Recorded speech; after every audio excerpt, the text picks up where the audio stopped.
웃기지도 않아서. 아니, 싸울 테면 얼마든지 싸워봐요. 누가 말려요? 저도 그 집 아들 이제 사양하고 싶거든요. 저도 안 가진다고요. 이봐요. 자식들 두고 말 좀 조심합시다. 뭘 가지고 말고 해요? 그렇게 따지면 우리도 그쪽 딸내미요. 저도 안 가집니다. 사람들 붙잡고 물어보라고. 누구네 집이 더 처지는지. 애초에 집이며 뭐며 다 얹어주고 결혼시키려고 했으면 그 짝들도 자기네 수준은 아는 거면서 지금 우리 아들 무시할 짬인가요? 뭐야? 보자 하니까 이 노인네가 진짜. 나만 노인이에요? 그쪽은 나이 비슷하게 안 먹었냐고. 외관만 멀쩡하면 뭐해, 속은 못되게 늙었는데. 하여간 현실적인 얘기를 해봅시다. 아마 그쪽보단 내가 더 계산이 빨리 되는 것 같은데요. 처음 아들이 곱디 고운 예비 며느리를 집에 데려왔을 때만 해도, 그리고 상결례장에서 안사돈이 자기네 건물 자랑을 할 때만 해도 박영자 씨는 이런 그림을 조금도 상상해보지 못했습니다. 그저 아직도 철없고 걱정되는 내 아들과 참하고 야무진 아가씨가 연을 맺고 결혼을 한다니 가슴이 벅차고 고마울 뿐이었죠. 박 씨는 본인이 유난이 아니라 모든 걸 숨긴 저쪽 집이 불구덩이라고 생각했습니다. 어디 내놔도 꼴릴 것 없는 아들은 아니지만 이런 취급을 받을 그릇은 아니었기 때문입니다. 박 씨는 올해로 71세가 되었고 34세 된 외동아들이 있습니다. 아들은 평범한 직장인으로 생활하고 있는데 어릴 때부터 늦둥이 외아들이라 너무 귀하게 키워서인지 집안일은 거의 손대지 않습니다. 빨랫감은 던져놓기 일쑤고 직장 일 외에는 집과 축구 외에는 별로 관심이 없는 성격입니다. 그래서 박 씨는 아들의 결혼을 어떻게 해야 할지 늘 걱정이 많았습니다. 박 씨 부부는 70대에 접어들면서 남편은 경비원으로 박 씨 본인은 건물 청소 일을 하며 생활비를 벌어왔습니다. 두 사람은 아들을 대학까지 보내며 최선을 다해 키웠지만 결혼에 대해서는 아들이 별로 관심이 없어 보였습니다. 그럴 때마다 한숨이 나오는 게 당연했습니다. 몇 번의 주선을 통해 아들의 결혼을 시도해봤지만 아들이 마음에 들어하지 않아서 다 무산되었습니다. 박 씨는 결혼이 쉽지 않겠다는 생각이 들었습니다. 한 번은 나이도 좀 어리고 무던하게 직장을 다니는 아가씨를 만난 적이 있었는데 그 아가씨 역시 아들이 크게 관심을 보이지 않아 그 인연도 끝나버렸습니다. 박 씨는 이 녀석이 평생 혼자 살면 어쩌나 하는 걱정이 점점 커졌습니다. 혼자 남겨질까봐 결혼할 마음이 없는 아들을 보면서 속이 타들어갔습니다. 아들이 좋은 직장에 다니고 있긴 하지만 집안일 하나 제대로 하지 않는 아들이 과연 결혼을 잘할 수 있을까 하는 의문이 커졌습니다. 이런 모습을 요즘 아가씨들이 좋아할지 결혼 후에도 며느리감에게도 미움받지 않을지 그런 걱정들을 하며 남의 집 자식들 결혼식에나 다니며 씁쓸한 마음으로 축하를 해주곤 했습니다. 그러던 어느 날 아들이 갑자기 결혼하겠다고 선언했습니다. 엄마, 저 결혼할 사람 생겼어요. 조만간 데리고 올게요. 얼마나 놀랐는지 몰랐습니다. 그동안 결혼에 관심이 없던 아들이 이런 말을 하다니 놀라면서도 반가운 마음이 들었습니다. 누구를 만난다는 얘기조차도 들어본 적이 없었는데 아무튼 그런 걸 가릴 때가 아니었습니다. 얘기를 들어보니 상대는 아들보다 2살 연상으로 깍듯하고 성격도 좋은 아가씨라고 했습니다. 그리고 드디어 예비 며느리가 우리 집에 처음 방문했을 때 첫인상에 있어서는 완전히 만족했습니다. 예비 며느리는 과일 바구니를 사와서 손수 과일을 깎아주고 살림에 대해 하나하나 물어보았습니다. 어머님, 이걸 써도 될까요? 이렇게 물어보며 나를 도와 함께 주방을 떠나지 않고 주방 살림살이를 하나하나 조심스럽게 물어보는 태도가 참 인상적이었습니다. 박 씨는 속으로 생각했습니다. 평생 데리고 키운 우리 아들은 저런 걸 신경도 안 쓰는데 이 아가씨는 참 손도 야무지구나. 그렇게 꼼꼼하게 살림을 챙길 모습이 참 믿음직스러웠습니다. 예비 며느리는 비록 우리 아들보다 나이가 많다고 하지만 그렇게 외관으로 크게 차이가 나진 않았습니다.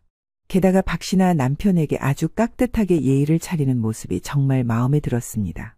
어머님, 사과를 이렇게 자르며 참 예쁘더라고요. 제가 요리하는 걸 좋아해서요. 과일을 깎아주면서도 이처럼 살뜰하게 말을 걸어오는 모습이 참 예뻤습니다. 박 씨는 속으로 흐뭇하게 웃으며 생각했습니다. 그래, 아들이 참 괜찮은 아가씨를 데려왔구나. 요즘 아가씨들 같지가 않고 싹싹하고 더는 볼 게 없겠네. 그런데 예비 며느리가 인사를 하고 간 뒤 저녁쯤 남편이 불쑥 말을 꺼냈습니다.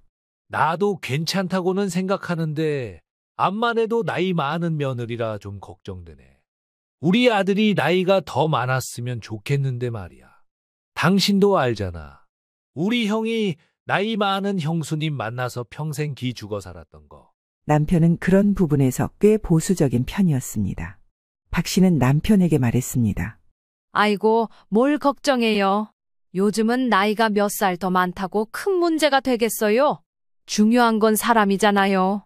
게다가 저렇게 예의 바르고 싹싹한데 이 정도면 충분히 좋은 며느리감이지요. 말이 나왔으니 말이지 우리 아들은 저렇게 야물딱진 아가씨를 만나야 해. 뭘 더 따져요? 그렇게 남편을 설득했지만 남편은 여전히 조금 불만스러운 표정을 지었습니다. 그래도 나이 많은 며느리라니 요즘 결혼을 다들 늦게 한다지만 나중에 애기 갖는 문제는 어쩌려고 그런데. 나는 적어도 우리 아들 녀석보다 한 살이라도 어린 며느리감을 만나는 게 좋은데 말이야. 남편은 혼잣말처럼 계속 중얼거렸습니다. 그런데 그걸 듣고 아들도 기분이 상했는지 대답했습니다. 아버지, 나이 많은 게 무슨 문제가 있어요? 저는 정말 이 사람이 좋고 잘 맞는다고 생각해요. 그리고 애기 문제야. 그런 얘기는 아직 안 해봤지만 생기면 감사한 거고 아니면 어쩔 수 없죠. 요즘 누가 그렇게 애를 다 낳고 사나요? 자기 인생 즐기며 사는 거지. 예끼 이 녀석아. 결혼했으면 자식을 낳아서 키워야지 그게 무슨 소리야. 너는 태어나서 너랑 닮은 네 씨 한 번도 보고 싶지 않냐? 여자 쪽에서 그런 말 하면 몰라도 남자인 네 놈이 먼저 자식 필요 없다 소리를 하면 어떡해. 하지만 아들과 대화 분위기가 점점 나빠지자 남편은 그 이상 아무 말도 하지 않았습니다. 사실 박 씨는 예비 며느리가 나이가 많다는 부분에 대해 염려를 하지 않았던 건 아니지만 그렇게 크게 신경 쓰지는 않았습니다. 요즘은 다들 이렇게 결혼하는데 나이 한두 살 차이쯤이야. 나이 들어서라도 결혼하겠다는 게 얼마나 예뻐. 애기도 다들 늦게들 낳는데 그건 그때 가서 결정하면 되지. 이런 생각을 했던 것입니다. 그리고 외모도 화려하고 잘 차려입은 예비 며느리를 보면서 그래, 우리 아들이 이 정도 아가씨를 만나면 장가 잘 가는 거지 라고 스스로를 다독였습니다. 게다가 이후 예비 며느리는 연락도 자주 해왔고 모든 부분에서 믿음직스럽게 말했습니다. 어머니, 결혼식 준비는 저희들이 알아서 할게요. 상견례도 곧 약속 장소와 다 결정해서 연락을 드릴게요. 이런 모습을 보며 늘 애같고 철없게 느껴지는 아들에 비해 차분하고 어르스런 며느리의 모습이 좋게 보였습니다. 또한 아들 역시 결혼을 준비하면서 행복해 보였고 예비 며느리와도 잘 지내는 것 같았습니다. 계속 떨떠름하다 끌리지 않는다고 반기를 드는 남편의 반대에도 불구하고 박 씨는 아들의 결혼을 축복하며 그들이 행복하게 잘 살기를 바랐습니다. 그리고 드디어 상견례 날이 다가왔습니다. 아들보다 더 긴장한 박 씨와 남편은 미리 자리에 앉아 기다렸습니다. 잠시 후 예비 사돈 부부가 고급스러운 옷차림을 하고 나타났습니다. 예비 사돈 부부는 첫인상부터 당당해 보였고 대화를 나누면서도 자신감이 넘쳤습니다. 우리 딸이 외동딸이에요. 그래서 저희 부부가 참 소중히 키웠지요. 예비 사돈은 환한 미소를 지으며 딸 자랑을 늘어놓았습니다. 딸이 하나뿐이라 애지중지 키웠다 보니 저희가 원하는 건 딸이 좋은 남자 만나 잘 사는 것뿐이에요. 남편이 여전히 마음이 시원치는 않은지 그렇게 달갑지 않은 표정을 지었지만 그런 남편을 대신해 박 씨는 일단 분위기를 적당히 맞추며 대답을 했습니다. 그러면서 예비 사돈이 말을 이어갔습니다. 저희는 상가 2개를 소유하고 있는데요. 사실 저희 딸이 결혼하면 건물 4층에서 살게 하고 싶습니다. 그리고 4층에 사무실도 하나 준비할 생각이에요. 아드님께서 하실 사업이 있으시면 언제든지 쓰셔도 돼요. 어차피 그런 용도로 비워놓은 것이거든요. 이 말을 듣자마자 남편의 표정이 굳어졌습니다. 남편은 고개를 갸웃거리며 조심스럽게 물었습니다. 건물 4층이라뇨? 그럼 우리 아들은 그쪽 건물에서 사는 건가요? 예비 사돈은 당연하다는 듯 웃으며 대답했습니다. 아유, 그럼요. 4층에서 신혼을 시작하면서 편하게 살 수 있도록 모든 걸 지원할 겁니다. 신혼집도 결혼식도 모두 저희 집에서 전폭적으로 지원할 계획이에요. 보통 집은 남자 쪽에서 해온다고 하지만 그럴 게 있나요? 정 그러시면 가전 정도만 채워주시는 게 좋을 것 같아요. 남편은 저를 슬쩍 쳐다보더니 처음으로 입을 열었습니다. 말씀이야 감사하고 참 대단하게 느껴집니다만. 결혼이란 게 서두르는 게 아닌데 너무 급하게 진행하는 건 아닌지 걱정되네요. 일단 한쪽이 너무 기우는 것 같아서 부담이 되는 것도 사실이고요. 예비 사도는 남편의 말을 듣고 곧장 답했습니다. 기운다니요. 그런 걱정은 안 하셔도 돼요. 사실 저희 딸도 이제 나이가 있어서 결혼을 서두르게 된 거예요. 저희는 정말 예비 사위감이 너무 마음에 들어요. 그러니 저희도 모든 걸 지원하겠다고 결정한 것이고요. 박 씨는 남편을 설득하기 위해 말을 꺼냈습니다. 그래, 여보. 일단 애들끼리 좋다고 하고. 그 외 조건은 다시 얘기 나누면 되겠지. 오늘은 이 정도로 서로 이야기를 주고받으면 될 것 같아. 결국 분위기는 아들의 결혼을 서두르는 쪽으로 흘러가게 되었습니다. 일정도 그해 안에 날짜를 잡아서 결혼식을 올리는 것으로 말이 나왔고요. 하지만 남편은 집에 와서도 뾰루퉁했던 게 사실 상견례 때 나눈 이야기 중 조금 부담스러운 부분이 있었기 때문입니다. 상견례 자리에서 예비 처가는 은연중에 자리를 주도하며 은근히 자기네 재력을 과시했습니다. 솔직히 재력이 있다는 자체는 부럽고 대단한 일이었지만 굳이 상견례하러 와서 상가 건물 2개를 소유한 스토리를 알고 싶지는 않았습니다.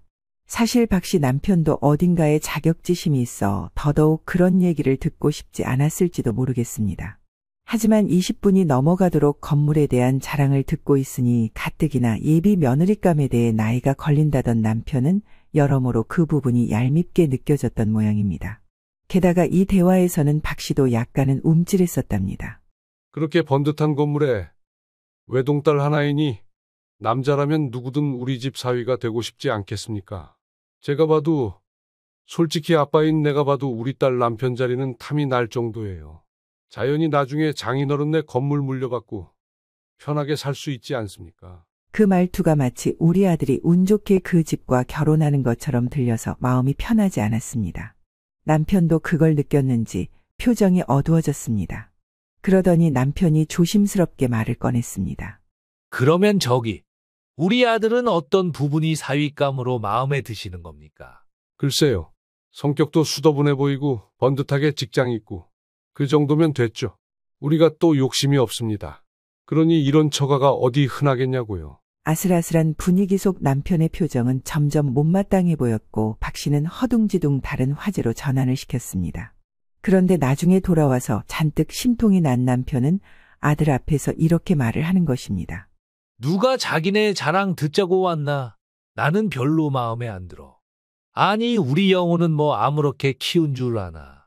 누구나 고생하면서 돈 벌고 자식 키우고 살았지. 안 그런 사람이 있어? 나는 괜히 아들을 대릴사위로 보내는 것 같은 기분이 들어서 별로야. 그 순간 아들이 불편한 얼굴로 남편을 쳐다보며 말했습니다. 아버지, 그게 무슨 말씀이에요? 대릴사위라니요. 그리고 왜 자꾸 저쪽에 딴지를 걸고 뭐라고 하세요? 나 아까 진짜 민망했어요. 남편은 한숨을 내쉬며 대답했습니다. 세상 일이란 게 다 그런 거야. 물건 하나를 사도 신중할 판에 결혼하는데 집도 절도 뭐고 다 있으면 끝이냐? 게다가 저렇게 자기 잘났다고 말하는데 사위랍시고 어찌 대할지를 누가 알아. 너도 좀 시간 두고 더 봐봐. 지금껏 평생 혼자 살 것처럼 지냈으면서 뭐가 그리 급하냐. 아들은 화를 내며 말했습니다. 아니 아버지, 저는 이미 충분히 고민하고 내린 결정이에요. 그렇게 맨날 장가가라고 노래 부르고 남의 집 아들은 벌써 결혼에 이혼에 재혼까지 했다고 들들 볶을 때는 언제고, 나는 이미 생각할 만큼 했다고요. 아니, 신부감을 데리고 왔는데도 뭐가 문제인지 모르겠어요. 게다가 결혼 조건도 좋은데 왜 그걸 갖다 딴지를 거시냐고요. 남편은 더 이상 대꾸하지 않고 고개를 숙였습니다. 남편의 말도 일리가 있었지만 아들의 말도 틀린 건 아니었습니다. 그 집에서 제시한 조건이 정말 좋았거든요. 결혼식도 신혼집도 그들이 전부 알아서 해준다니 주변의 아줌마들 모임 나가서 들어봐도 지극히 평범한 박 씨 가정 형편으로 볼 때 흔한 일은 아니었습니다. 물론 박 씨도 예비 처가의 자신감 넘치는 태도가 조금은 불편했지만 아들이 좋은 조건으로 결혼하는 것과 예비 며느리가 싹싹하고 성실한 모습이 떠올랐습니다. 그래서 웬만하면 본인 혼자서라도 충분히 응원해주고 결혼을 밀어주고 싶었습니다. 그리고 이때는 예비 처가 쪽에서는 이미 예물이며 결혼식 장소까지 다 마무리되었다고 연락이 왔습니다. 그들은 결혼 준비를 빠르게 진행하고 있었고 모든 조건도 아들에게 너무 좋은 것들이었습니다. 하지만 우리 쪽에서는 아직 아무런 진전이 없었습니다. 여전히 남편이 꽁에 있었기 때문입니다. 결혼 이야기가 전혀 진척되지 않는 상황에서 박 씨도 답답했습니다. 여보, 그래도 우리 아들도 장가를 가야 하지 않겠어? 조건도 나쁘지 않고 예비 며느리도 참 싹싹한 사람인데. 누가 뭐래. 근데 고민할 시간이 너무 없잖아. 나는 저 녀석 장가 간다는 말을 이번에 처음 들었는데 대뜸 6개월도 안 남겨두고 결혼식장을 잡는다니 뭐 보통 놀라운 상황이어야지. 이처럼 남편은 끝까지 반대하며 아들과 마찰이 생겼습니다. 박 씨는 평소에 건물 청소 일을 다니면서 다양한 상가, 오피스, 공공기관 등을 방문하는 경험이 있었기 때문에 그쪽 처가의 건물도 한번 직접 확인해보자는 생각을 하게 되었습니다. 아들이 살게 될 환경이 어떤지, 신혼집이 들어갈 건물이 어떤 상태인지 직접 눈으로 봐야 마음이 놓일 것 같았기 때문입니다. 남편이 계속 결혼을 반대하는 상황 속에서 박 씨라도 나서야 한다고 생각했습니다. 예비 처가에서 제안한 조건들이 정말 좋은 것이라면 남편도 반대만 하고 있을 게 아니라 조금은 이해할 여지가 생길 것이라고 생각했습니다. 그래서 어느 날 박 씨는 아들에게 그 건물의 주소를 물어보고 직접 가보기로 마음먹었습니다. 아들, 네가 살게 될 그 건물 주소 좀 알려줘라. 상가 2개 중 하나라고 했지. 거기 엄마가 직접 가서 한번 보고 싶어. 아들은 처음엔 왜 굳이 엄마가 가냐며 조금 의아해했지만 결국 주소를 알려주었습니다. 엄마, 뭘 굳이 미리 보러 가요? 그냥 제가 알아서 할 테니까 신경 안 쓰셔도 돼요. 하지만 박 씨는 아들에게 말했습니다. 그래도 엄마가 너 장가 가는 집인데 한번 봐야지. 그냥 가서 건물 상태나 환경이 어떤지 보고 올게. 아버지 설득도 좀 할 겸 말이야. 이렇게 아들이 신혼집으로 들어가게 될 건물의 상태나 환경을 직접 확인하고 남편에게도 보여주면 상황이 조금은 풀릴 것 같았습니다. 고집쟁이 남편도 결혼에 대해 너무 부정적인 입장만 고수하지 말고 현실적으로 상황을 고려해 줄 필요가 있다고 생각했죠. 그렇게 박 씨는 결심을 하고 그 건물을 방문하게 되었습니다. 건물에 도착해서는 한번 둘러보고 남편에게 이야기해 줄 생각으로 꼼꼼히 살펴보았습니다. 외관은 확실히 깔끔하고 현대적이었습니다. 입구도 잘 정리되어 있었고 보안시설도 잘 갖춰져 있었죠. 이 정도면 아들이 신혼집으로 살기에 나쁘지 않겠다는 생각이 들었습니다. 건물은 1층부터 6층까지 있었는데 1층에는 마트가 있고 2층에는 학원이 자리 잡고 있었습니다. 3층에는 회계 사무실이 있었고 그 외에 4, 5, 6층은 원룸과 주거 공간으로 이루어진 것 같았습니다. 깨끗하고 정돈된 모습에 여기서 신혼을 시작해도 되겠다는 안도감이 들었습니다. 박 씨는 자신이 다니는 다양한 건물들과 비교해봐도 꽤 괜찮은 건물이라고 생각했습니다. 외관도 깨끗하고 내부도 잘 정돈되어 있었기 때문에 아들이 이곳에서 신혼을 시작하는 것도 나쁘지 않겠다고 여겼습니다. 게다가 1층에 있는 마트, 2층에 자리 잡은 학원, 3층에 있는 회계 사무실 등 안정적인 업종들이 들어서 있어 건물 관리도 신경을 많이 쓰는 것 같아 보였습니다. 박 씨는 이 정도면 남편에게도 충분히 보여줄 만하다고 생각했고 예비 처가에서 아들에게 제안한 조건도 다시 생각해보니 그리 나쁜 것은 아니라고 느꼈습니다. 그렇게 집으로 돌아갈 준비를 하던 박 씨는 마침 1층에 있는 마트에 들르게 되었습니다. 남편이 저녁에 국수가 먹고 싶다고 한 게 생각났고 그냥 지나치지 않고 국수라도 사서 들어가야겠다는 생각이 들었기 때문입니다. 마트로 들어가 국수를 고르던 박 씨는 그때 우연히 마트 주인으로 보이는 여자가 남편으로 보이는 사람과 대화하는 소리를 듣게 되었습니다. 여기 손녀 오면 주려고 사탕 챙겨놨어. 당신이 워낙 귀여워하니 나도 챙겨놓게 되네. 박 씨는 그 말을 듣고 잠시 미소를 지었습니다. 할아버지가 손녀를 사랑스럽게 생각하는 이야기인 것 같았고 그러면서 무심히 양념 종류를 고르던 중 이상한 부분을 발견하게 되었습니다. 바로 뒤이어 나온 대화 때문이었습니다. 그 녀석이 좀 귀여워야지. 제 엄마보다는 자기 할아버지를 닮았는지 볼이 통통해. 그래. 근데 당신 여기 건물주가 손녀 데리고 마실 다닐 때는 얘기하기 어려우니까 나중에 손녀 없이 혼자 왔을 때 가게 얘기를 좀 하자고. 그 말을 듣고 박 씨는 조금 이상한 느낌을 받았습니다. 손녀? 건물주? 이게 무슨 말이지? 박 씨가 생각하는 선에서 여기 건물주인은 본인의 예비처가 부부였고 그런 부부에게 손녀라는 단어는 어울리지 않았기 때문입니다. 있을 리가 없고 있어서도 안 되는 단어였고 그래서 처음에는 잘못 들었겠지 하고 다시 양념을 고르기 시작했습니다. 그런데 이후의 이야기는 더 귀를 기울일 수밖에 없었습니다.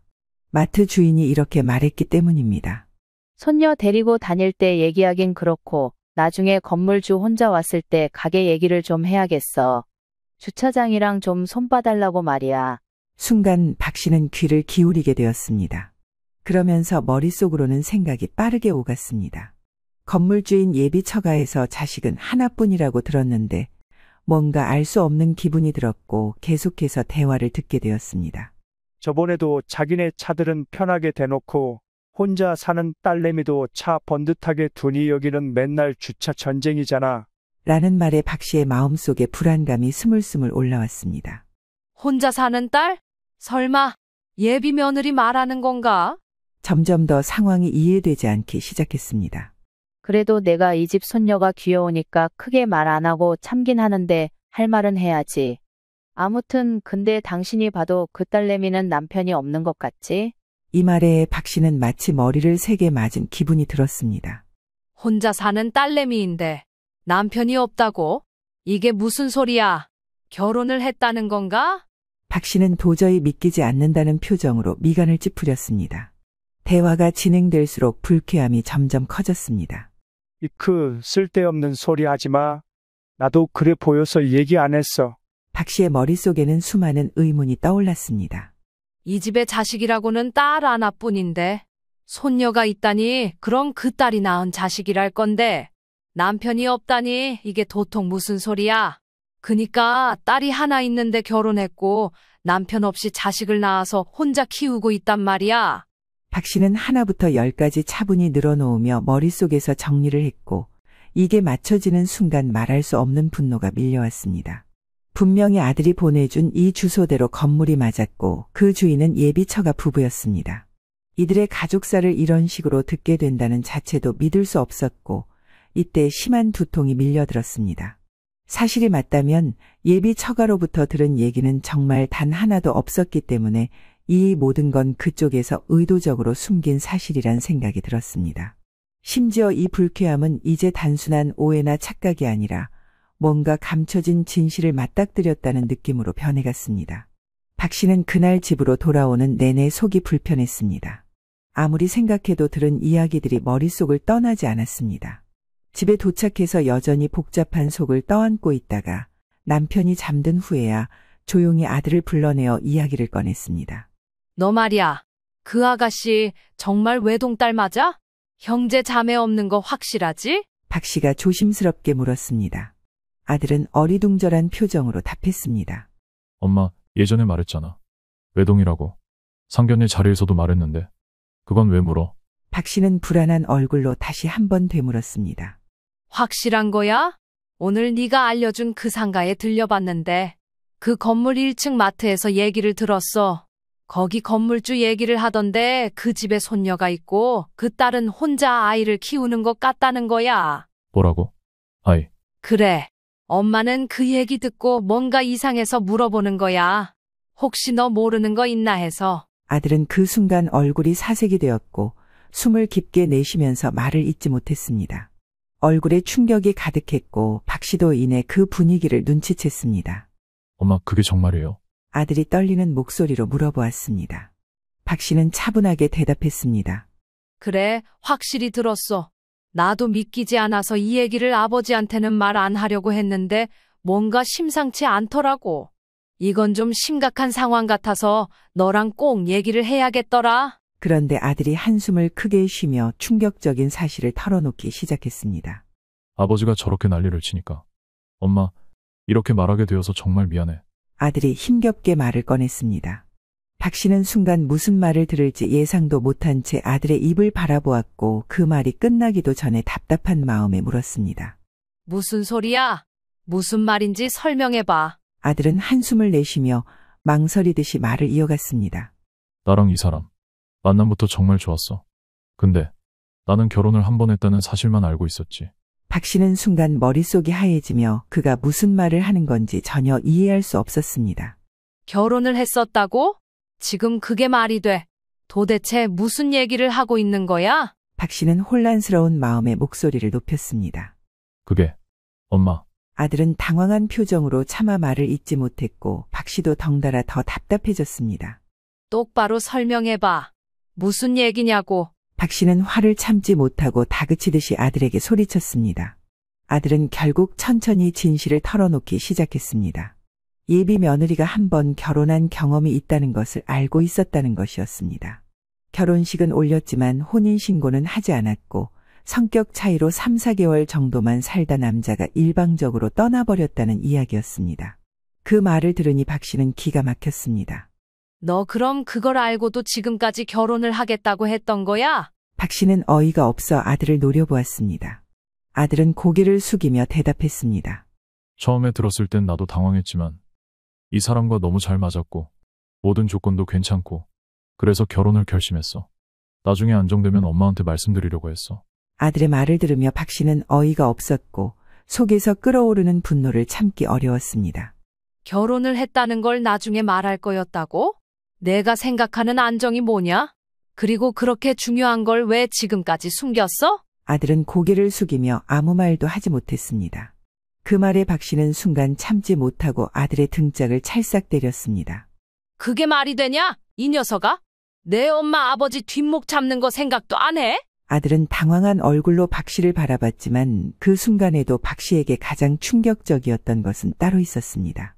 바로 아들이 전혀 몰랐던 사실, 자식 여부였습니다.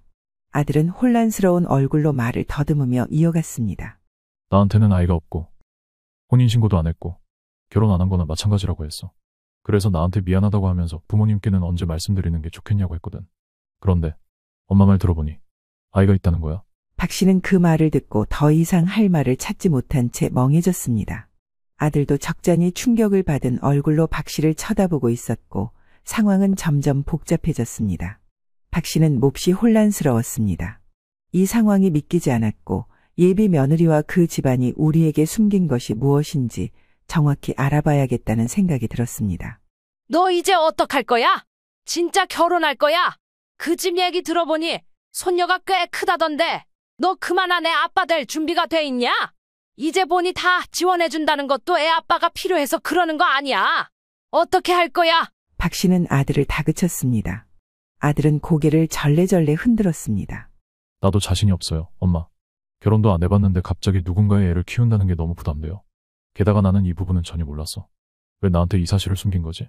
결국 박 씨는 더는 참을 수 없어 예비 처가에 직접 전화를 걸어 사실을 말하라고 요구했습니다. 이 결혼은 모르겠다고 선언했는데 예비 처가는 뻔뻔하게도 그걸 받아들일 수 없다고 했습니다. 이미 결혼식장 다 예약했고 이제 와서 물을 수는 없어요. 얘네들 정말 잘 살 수 있을 건데 손녀는 우리가 데리고 있을 테니 그냥 덮고 지나갑시다. 절대 안 된다고 박 씨가 난리를 치고 화를 내자 이제 안 사도는 말을 에둘러 거짓말까지 했습니다. 근데 나는 우리 딸이 한 번 다녀온 거야 당연히 그쪽에서도 아시는 줄 알았는데요. 이제 와서 이런 반응이니 좀 당황스럽네요. 그게 말이 돼요? 알긴 뭘 알아요? 그걸 알았으면 우리가 상견례 자리 나가지도 않았어요. 게다가 외동딸이라고 다들 그쪽 집 사위 되고 싶어 했다. 이런 조건이 어딨냐면서 초혼인 척했잖아요. 누가 그걸 재혼하는 집이라고 알아듣냐고요? 그러자 안사도는 같이 따지면서 반박했습니다. 그게 뭐요? 나는 거짓말한 게 하나도 없어요. 우리 딸 외동딸 맞고 이전 사위도 우리 집 사위 되고 싶어서 그렇게 욕심낸 거 맞아요. 근데 우리가 마음에 안 들어서 내쳤다고요. 솔직히 말이 나왔으니 말인데 그쪽도 그렇게 우리 성에 차는 건 아니에요. 박 씨는 너무 기가 막혔습니다. 그쪽 아드님 학력이나 경제력, 집안을 봐도 우리 집 같은 처가를 만나기 쉽지 않잖아요? 우리 건물도 다녀가셨다니 더 잘 아실 것 아니에요. 일반 집에서 비빌 수 있는 수준이 아니라고요. 그러니 너무 그렇게 세게 나오지 말란 얘기죠. 손녀도 우리가 다 데리고 키울 거고 그쪽에 부담 안 줄 테니 걱정 마시라고요. 하지만 박 씨는 도저히 그 말을 믿을 수 없었습니다. 여태껏 애 엄마가 키웠다고 하더니 갑자기 새 결혼했다고 할머니, 할아버지가 키운다는 게 말이 돼요? 아이 진짜 그럼 어떻게 하라는 거예요? 우리는 최대한 성의를 보였고 싫으면 말아요. 그쪽 집에서 이런 조건을 어디서 또 만날 줄 알아요. 우리 딸이 결혼 안 했고 애 없었으면 그쪽 거들떠도 안 봤을 거예요. 그 말에 더 이상 참을 수 없었던 박 씨는 남편에게 이 사실을 말했습니다. 남편도 크게 분노하며 그것 봐라, 내가 이상하다 하지 않았냐 하면서 결국 파혼을 결심하게 되었습니다. 그 후 박 씨는 아들을 통해 파혼 의사를 전달했습니다. 그리고 아들에게 강경하게 말했죠. 네가 이 상황에서 강하게 밀고 나가지 않으면 엄마 아빠는 아들 없는 셈 치고 살 거야. 그 집 가서 대릴사위로 남의 애 키우면서 그 집 아들처럼 살아라. 평생 너랑 죽을 때까지 안 본다. 그러자 아들은 그동안 많은 것을 느낀 듯 이렇게 말했습니다. 아니야, 엄마. 이 결혼은 하지 않을 거야. 하지만 반대로 예비 처가에서는 뻔뻔하게도 결혼식 비용, 신혼여행 예약 비용, 그리고 아들에게 주겠다던 사무실 세입자를 받지 않은 것까지 모든 손해를 배상하라고 으름장을 놓기 시작했습니다. 이 내용은 예비 며느리를 통해 전달되었고 그 깍듯하고 똑 떨어지게 굴던 며느리 역시 적반하장으로 나왔습니다.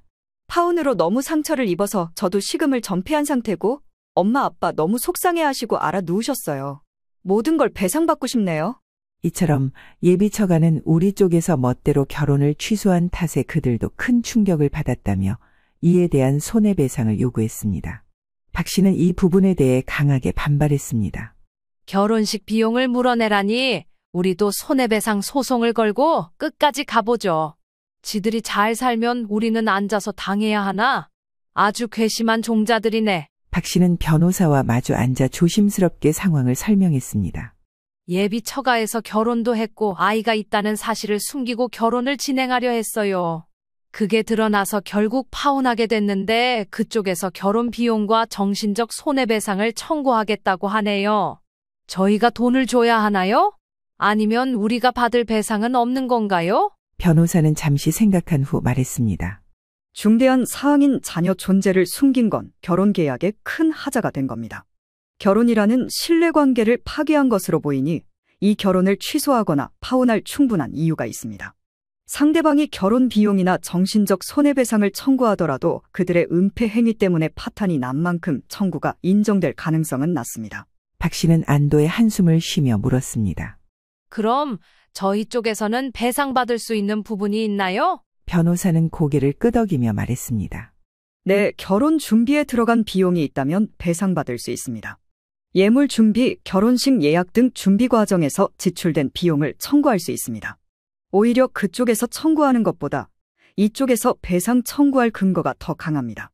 박 씨는 변호사의 말을 듣고 마음이 한결 가벼워졌습니다. 그리고 상담 결과를 예비처가 측에 전달했습니다. 그쪽에서 결혼 준비를 다 했고 우리는 돈 들어간 게 없죠. 그러니 이대로 끝내면 되겠지만 만약 더 걸고 넘어진다면 나도 가만히 있지 않겠어요. 그리고 박 씨는 이어서 따졌습니다. 말 그대로 그렇게 큰 건물 갖고 계시는 분들이 그리고 그렇게 딸 소중하고 이 집 사위 될 사람은 복 받은 거라고 말하시는 분들이 본인들 돈 좀 있다고 벅벅거리면서 우리한테 이렇게 못되게 굴면 저도 할 수 있는 한 법으로 싸워볼 거예요. 참네. 웃기지도 않아서 아니 싸울 테면 얼마든지 싸워봐요. 누가 말려요? 저도 그 집 아들 이제 사양하고 싶거든요. 저도 안 가진다고요. 이봐요. 자식들 두고 말 좀 조심합시다. 뭘 가지고 말고 해요? 그렇게 따지면 우리도 그쪽 상처받을까 말 안 했는데 한번 다녀오고 자식 있는 것도 숨긴 며느리 우리도 마찬가지예요. 저도 안 가집니다. 집이며 뭐며 다 얹어주고 결혼시키려고 했으면 그 짝들도 자기네 수준은 아는 거면서 지금 우리 아들 무시할 짬인가요? 보자 하니까 이 노인네가 진짜. 나만 노인이에요? 그쪽은 나이 비슷하게 안 먹었냐고. 외관만 멀쩡하면 뭐해 속은 못되게 늙었는데. 하여간 현실적인 얘기를 해봅시다. 아마 그쪽보단 내가 더 계산이 빨리 되는 것 같은데요. 그러자 안사돈은 화가 나선지 할 말이 없는 건지 일단 입을 다문 상태였습니다. 우린 잃을 게 없지만 그쪽은 소위 잃을 거 많은 사람들이잖아요. 한번 다녀온 자식 상대 쪽에 숨기고 몰래 재혼시키려고 했던 것 여기저기 소문나면 그 좋은 건물이며 당신들이 그렇게 자랑하는 그 외동딸한테 좋을 게 뭐가 있나요? 말 많은 건물에 말 많은 예비 처가까지 누가 장가가려고 하겠냐고요? 뭐야 진짜? 당신 말 다 했어? 진짜 뭘 안다고? 정말 소중하고 지키고 싶다면 그 넘치는 부와 안 어울리는 역겨운 짓은 좀 그만하시는 게 좋겠네요. 나도 건물 청소 다니면서 여기저기 돌아보니 말 돌고 도는 거 보통 무서운 거 아니던데요. 하여간 나는 분명히 말했어요. 조용히 지나가자고요. 그런데도 난리치시면 저도 가만히 있지는 않을 거예요. 아이고 무서워 죽겠네. 뭘 어쩔 건데요? 나도 정신적 손해배상 청구하고 내 아들과 우리 집 두고 모욕한 것에 대해 가만히 있지는 않을 겁니다. 그쪽만 우리한테 돈 갖고 윽박지를 수 있는 거 아니에요. 안사돈은 씩씩거리면서 악을 썼습니다. 이 여자가 진짜 작작해야지. 들어주니까 아주 끝도 모르고 말을 뱉네. 지금 윽박 지르는 거예요? 두고 봐요. 나 지금 들은 얘기 절대 잊지 않을 거라고. 우리는 이대로 가만히 있지 않을 거예요. 그렇게 악을 쓰며 전화를 끊어버린 안사돈은 절대 가만 있지 않겠다더니 그냥 가만 있는 걸로 상황은 정리가 되었습니다. 결국 다음 날 며느리 쪽에서 조용히 파혼 의사를 전해왔고 아무것도 없이 남녀 둘이 서로 연락을 끊는 것으로 마무리되었습니다. 그렇게 당당하게 나서서 말을 할 때는 언제고 막상 내가 소송을 걸겠다고 하고 변호사까지 언급하니 현실을 실감한 것 같았습니다. 정확히 이유는 모르겠지만 큰 상가 건물을 가진 사람들이 이런 사소한 문제로 엮이기 싫었을 테니 더 이상 나서지 않았던 듯했습니다. 게다가 자녀 결혼 파혼 문제고 그들 처음 계획도 남의 집 아들을 데릴 사위로 만들어 자기들 손녀 키워줄 말 잘 듣는 새 아빠로 삼을 생각이었으니 더 이상 변명할 말이 없었겠죠. 그렇게 모든 관계는 깔끔하게 끝나버렸습니다. 이후 아들은 자기 커리어에 집중하겠다고 결심했습니다. 엄마, 이번 일 겪고 나서 나 진짜 벼랑 끝을 오간 기분이었어. 다시는 이런 꼴 당하고 싶지 않아요. 자존심도 많이 상했지만 더 열심히 해서 능력을 키울 거고 빠르게 돈 모아서 제자리도 잡고 그렇게 살 거예요. 아들이 비록 상처는 받았지만 이번 일을 통해 한 단계 더 성장하는 것 같아 안심이 되었습니다. 이후로 자신이 원하던 작은 사무공간을 얻어서 본업과 병행하며 일을 잘해 나가고 있었고 꾸준히 성장하고 있습니다. 반면 그 예비 처가의 상황은 우연히 차로 지나가다 보게 되었습니다. 건물 앞을 지나가면서 보니 1층 마트도 비어있고 3층도 공실이더군요. 건물 사정이 좋다고만은 볼 수 없었습니다. 이제 지난 일이지만 우스갯소리로 이런 말을 했습니다. 그럴 리는 절대 없겠지만 만약 그 집에 들어갔어도 고생이었겠네. 저렇게 층별로 공실이 난 걸 보니 저기도 건물에 대해 걱정이 없진 않을 거야. 그러네. 근데 알게 뭐예요. 이제 다 지난 일이에요, 엄마. 그렇게 박신의 가족은 큰 생채기를 하나 겪었지만 제각기 할 일에 충실하며 살고 있습니다.